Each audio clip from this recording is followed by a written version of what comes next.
In today's video, I'm going to teach you how to run a collection in Postman with a CSV file. This is perfect for data-driven testing, where you want the same set of requests to run multiple times with different inputs. First, prepare your CSV file. The very first row must contain the variable names you plan to reuse in your requests. Think of these as column headers. Keep them short, clear, and consistent, and avoid spaces if you can. Each row beneath that header represents one iteration of data. If any value contains a comma, wrap it in quotes so the CSV stays valid.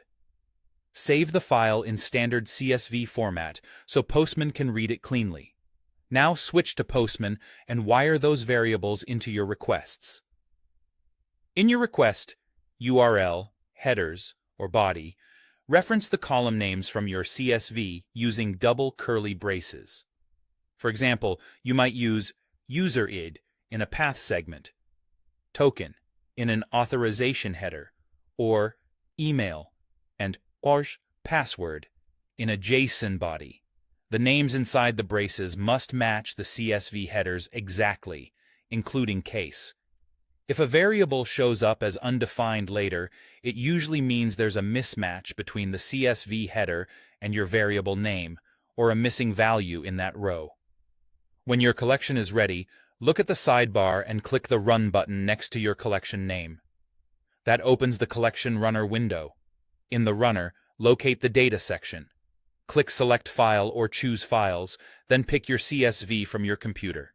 Postman will display a preview of the headers and a few rows so you can confirm that the columns loaded correctly. If something looks off, go back, fix the CSV headers or formatting, save, and select it again until the preview looks right. With the file loaded, click Start Run. Postman will execute the entire collection once for each row in the CSV, substituting the values from that row into every place you used the double curly braces. Each row corresponds to one iteration, and you'll see the results stream in as the runner progresses.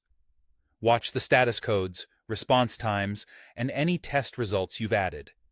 Pass and fail indicators will help you quickly spot issues tied to specific rows.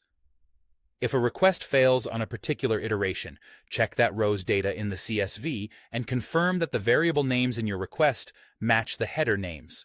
That's it. By preparing a clean CSV, referencing variables with double curly braces, selecting the file in the collection runner, and starting the run, you can perform robust, repeatable tests across many datasets with just a few clicks.